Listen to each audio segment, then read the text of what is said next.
speaking about Marcel Reed and just his development, how important has that been for you guys to be able to be so multiple in your attack, just the way he's been able to progress this season? Yeah, no, I've been really proud of him, and even these last 3, 4, 5 weeks that he's kind of put together and really grown in a lot of areas. I think we've been and will be a very, very multiple based offense to where we put a lot on his plate and have from the jump, and I think he's been managing it really well. I think our efficiency has increased the last few weeks. In large part because of his ability to get through progressions, check down the football, be really decisive when, okay, hey, it's time to pull the ball down and run, and doing so in a very, very aggressive, assertive, timely manner, and has kept us in much, much better positions on third down, has created obviously a ton of explosive plays with him running the football on scrambles as well, and so really, really helps me as a play caller. Obviously, when you're staying in those manageable situations, when you're getting those explosive plays, to be able to continue to try to call the game aggressively. So, and that's a credit to him. Coach, we'll go to the right, second row. Olin. Yeah, Collin, about 13 years ago this time, you were a Heisman Trophy candidate. About 30 pounds ago, too. Yeah. So, having experienced that, do you look at how much do you look at Marcel as being a Heisman candidate now, and what do you think? Where do you think that's going to go from here? Well, I think first and foremost that it is a team award. You're not even in that conversation unless you're winning football games and winning big football games, and that's a complete team deal, right? And credit to everyone on the offensive side of the ball for making it all happen around him, right? And he knows that and has grown and is a tremendous leader, through every position group in that way. And the other part is there's still a lot of season left, right? And we got to really keep our heads down and be very, very process driven, which he has been, and we've been able to do, down the stretch here. Should he be a candidate? Absolutely. Coach to the left, third row. We've seen you guys kind of get creative in short yardage situations with the T formation and stuff. What kind of advantage does going under center give you kind of schematically in that aspect? It's that's an interesting question because there's times, obviously at times you're able to get it in the ball carrier's hands, not at a shotgun type depth. But there's also times that when you do have a dual threat quarterback that it can hurt you because you can't control an extra defender in whatever type of read game or scheme that you're running. And so it's been good for us. We have some wrinkles out of it, have some more in the hopper ready to go. But at the end of the day, it's a little bit based on whatever short yardage package that we're going against that week. To the right, Carter.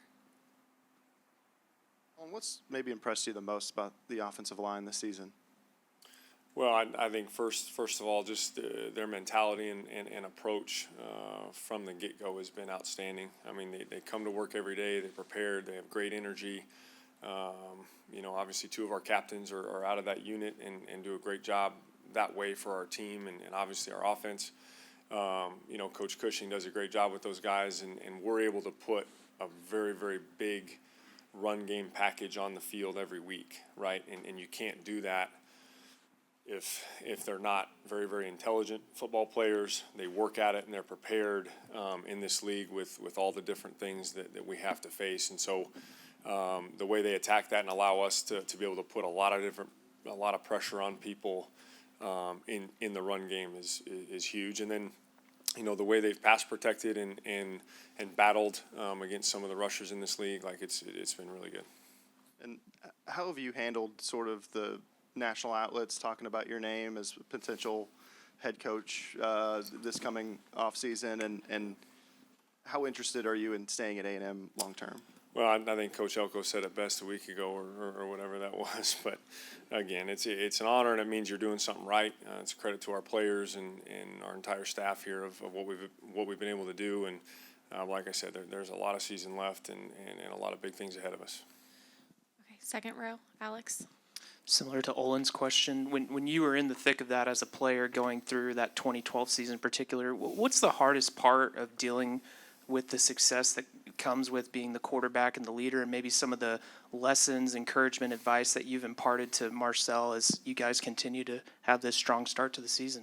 Yeah, and I think a big part of that, and the best part about that is it's truly where your foundation is, you know, and I think I was very fortunate going through it myself with the leaders and the leadership that I had with Coach Snyder and his staff, and my support system with my parents and family, like to have the foundation that, hey, it doesn't matter how much credit you get, positive or, you know, hardship, negative, you know, publicity that way. It's not who you are. It's not why you do it. And Marcel is very, very blessed in that same way. Like his foundation, his core, his wiring is right, you know, and he cares about his teammates greatly. He cares about doing not just the right thing, but doing it the right way, and all those things, and really just trying to block out the noise. And it's a one play at a time mentality, a one game at a time mentality, and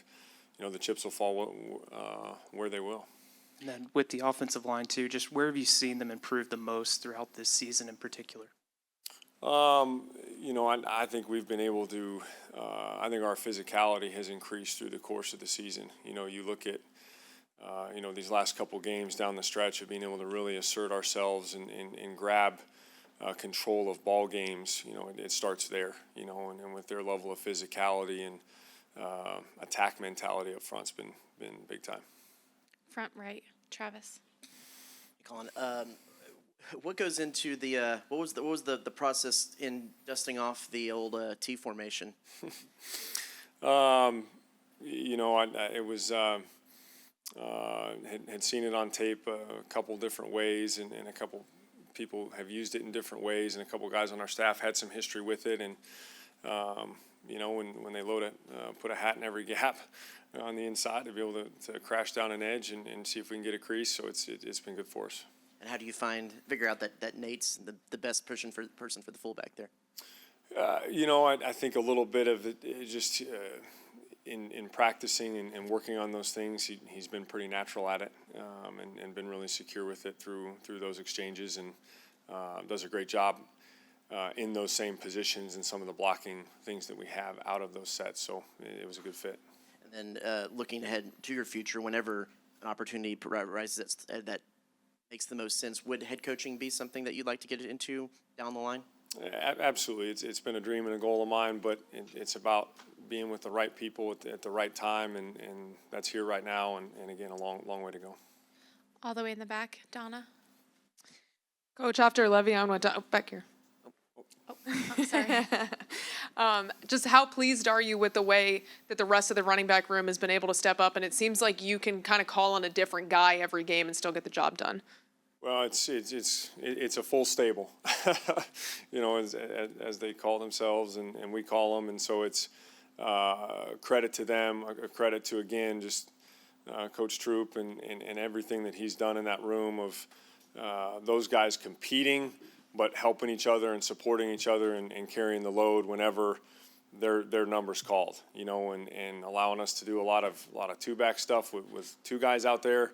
You know, grabbing, you know, in the 4-minute drill a couple times in the last couple weeks of being able to keep us on the field in some critical times, and you know, reward the work of that offensive line and tight ends and everybody else blocking for them to finish, you know. And so it's a great room. Every one of them has a little bit of a unique skill set, but their mentality is the same. To the right, third row, David. Collin, can you speak to the emergence of Ashton the last couple of weeks? He's making it harder to double those other guys. Yeah, well, it's just been a matter of time, you know, and we've known that, we've seen that. I mean, so I think it's been great to see those plays kind of finally come to fruition for him. Credit to him. I mean, he's had as good a week of practice as he's had the last 2 to 3 weeks, you know, and his mentality is even ramped up as the season has progressed. And so being able to get that, you know, get the ball going his way has been really, really impressive, and he's capitalized. Front left, Tony. Coach, obviously the screen game has been a big part of you guys' offense this year, and it's feel like situationally they've come at really good times. So without giving up trade secrets, can you talk about just as a play caller when the feel and the sense for those moments come for you?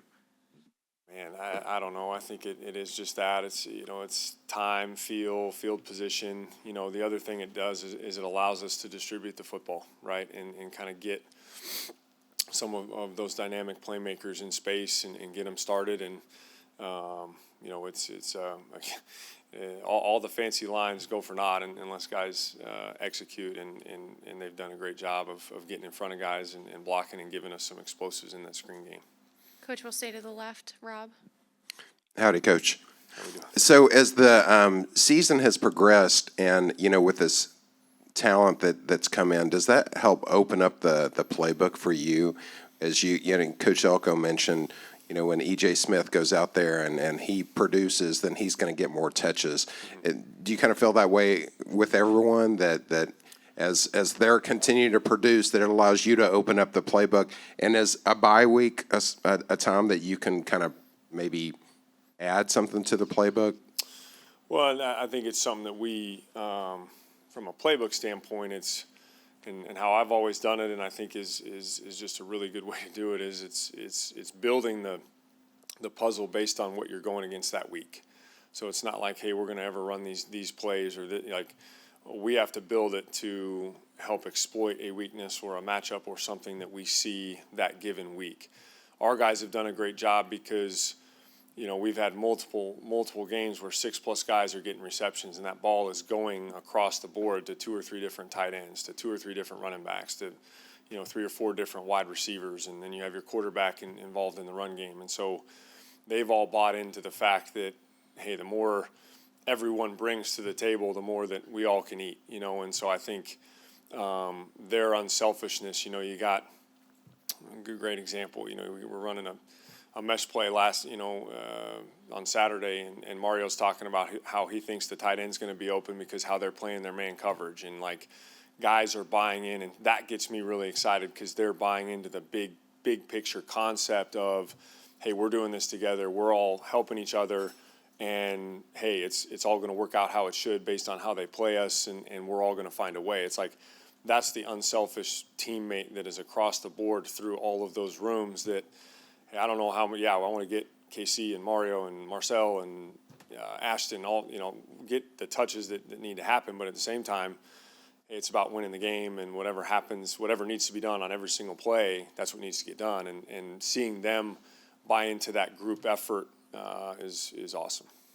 Coach, all the way in the back. Tyler?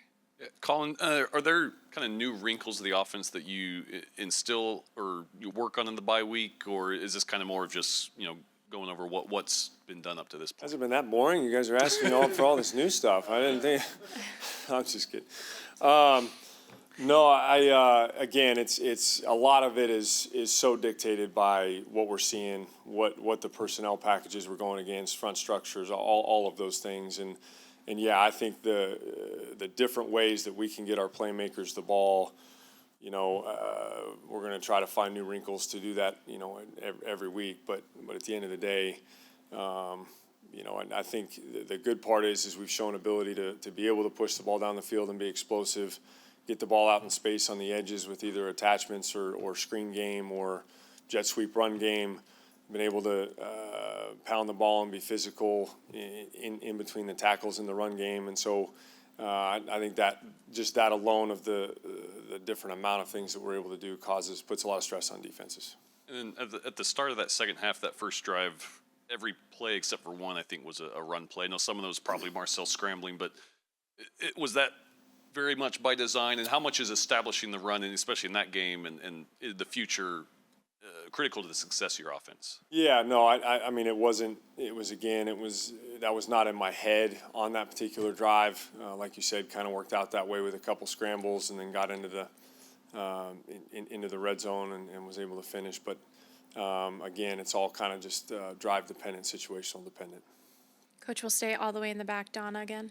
Just staying with the running backs real quick. Jamarion, just how have you seen him continue to progress throughout the season? Obviously, he's gotten a lot more action over the last few weeks. really excited about all the things that he's doing, and again, a little bit like Ashton, like didn't know exactly when all of his opportunities would come, but he's made the most of them. For a young player, his capacity from a game plan standpoint is as good as I've been around, you know, and I think will continue to grow. His ball skills and ability to catch it, you know, along with being a really, really strong, powerful back for his size, are really excited just to continue to feature him. We'll go to the right and the back, Chris. Coach, have you ever used a O-line rotation like you're doing this year with healthy guys, and kind of what went into the thought process of playing 7 guys at the O-line every game? Yeah, I think it's definitely a little bit of a luxury. I think a little bit of it is depth and keeping guys fresh, you know, and being able to cross-train the Trey Zunes and guys to be able to play those different positions. You know, heaven forbid, again, injury insurance, if something were to happen, it provides a little bit of a broader, you know, foundation to work from that way, and keeping guys fresh. Go second row to the left, Aaron. Hey, Coach. Just wondering, just kind of from a broad standpoint, just what do you think the biggest difference from last year to this year has been from an offensive standpoint? I think our competitive maturity has continued to grow through the course of this season, and I think it's I've been so proud of our guys. You know, their ability to not flinch or, you know, not get rattled if things aren't going well or if there's a bad play or a bad series, just to stay the course, keep competing, not even worrying about necessarily where the score is or what's going on. I think that's really stood out to me in games, whether we've been up or down, for their ability just to sustain and continue to compete, continue to play and believing that, hey, good things will happen if we do that, and their ability to do that. To the right, front row, Carter. What adjustments, if any, have you had to make since Moss went down, and why do you think you guys have been able to handle that so well as compared to last season? Well, I think it's, again, it's a credit to the running back room and their ability to step up and continue to carry the load. Credit to our offensive line and being able to maintain the consistent effort. And then, you know, the last few weeks too, Marcel's done a really, really nice job of being able to add some +1 situations, you know, to the run game. Early in the year, when Marcel was maybe struggling with his deep ball a little bit, had some overthrows, Oko had said that it was almost like he was sped up, but getting maybe a little too excited. Is there anything you did to help him kind of clean that up? Because it seems like over the last few weeks that really hasn't happened, and he's shown some improvement in that area. Yeah, I think there was definitely some just getting settled down with live bullets, live speed, footwork, and comfortability in the pocket or whatever the situation was early. I think, too, something we talked about was not trying to just be so perfect with it, you know, and almost trying to just put it just perfect on that spot and over aiming it almost to where it's just like, hey, they're gonna go get it for you. Put it in a spot, trust them to where you're not just trying to aim it, you know, all the time down the field. So been proud of him and the work that those wideouts have been doing, tracking it down. We'll go to the left, second row, Alex. Sticking with Marcel, he said after the game on Saturday that he feels like the area he's made the most progress in the SEC play is taking what the defense has given him. I'm just curious, how do you coach that?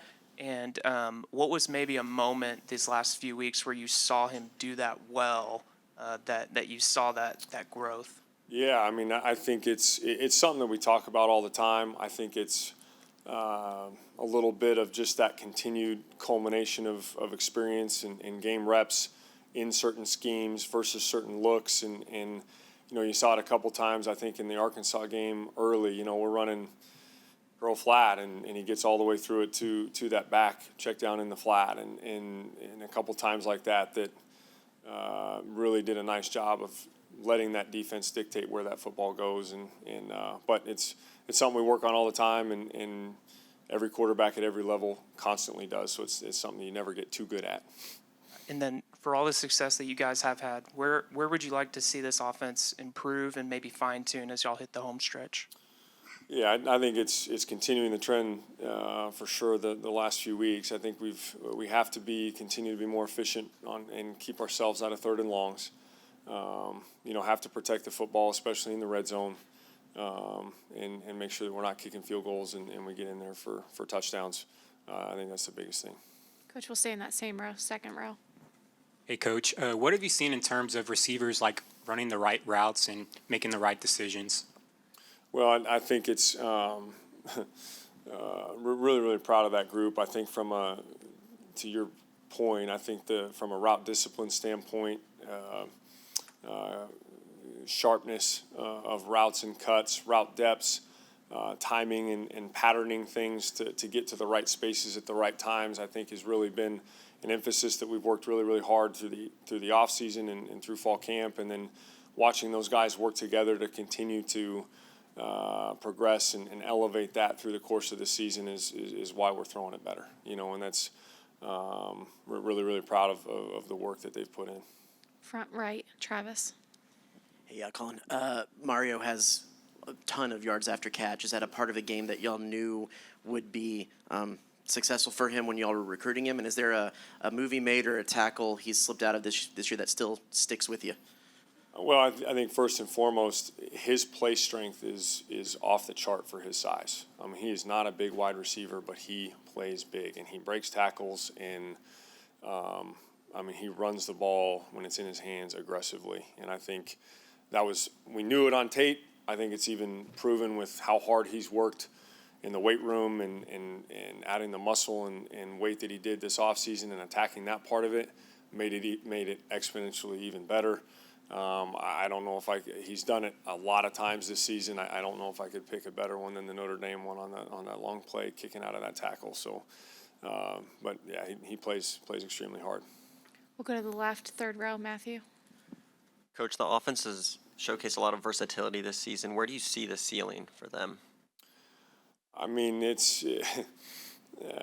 think the sky's the limit. I do. But we're gonna, and this comes from Coach Elko. I mean, it's a process-driven deal. I mean, there's not a day that goes by that we're not trying to get better, that we don't measure ourselves from a ball security standpoint, from a fundamental standpoint, a discipline penalty standpoint, and continuing to push every area that we possibly can to see where that limit is. And then you didn't have comms when you were playing quarterback, but what do those conversations with Marcel look like with the microphone in the helmet? Well, they're pretty one-sided. No, it's really good because there's layers to schemes that we can build that kind of help our hit rate. You know what I mean? And it kind of helps. We can package some plays. We can package some concepts to where we're able to kind of up our hit rate schematically on things and adjustments that he can make with the O-line or whether route concept in the passing game or whatever it is. So I think there's some layers there that really, really help. I think, I think there's a relationship piece between he and I that we can kind of, it bridges that gap a little bit too, that, we're talking to each other in practice, play to play, about what we're trying to do, in said scheme, and then that being able to carry to the game, I think, builds that continuity. We'll close out with Robert up front. Seem to be running more jet sweeps this year with Craver and Concepcion, and along with that, is that set their skill sets, and did they help you possibly, I don't use the word solve, but have you more vertically? I thought last year maybe you weren't able to stretch the field the way you wanted. Well, I think, first of all, we're a much faster unit for sure, which helps both of those things. I think we're blocking a lot better on the perimeter and doing a really, really nice job on those edges, which gives that, those speed guys creases, for really, really good yardage. The other thing it does for your run game, it gets eyes moving, it gets fits changing, it gets horizontal stretch that defense is worried about. No different than play action vertical stretch that causes strain, and I think it's a good complement to a lot of the things that we do. All right. Thank you so much for your time, Coach. All right, thank you.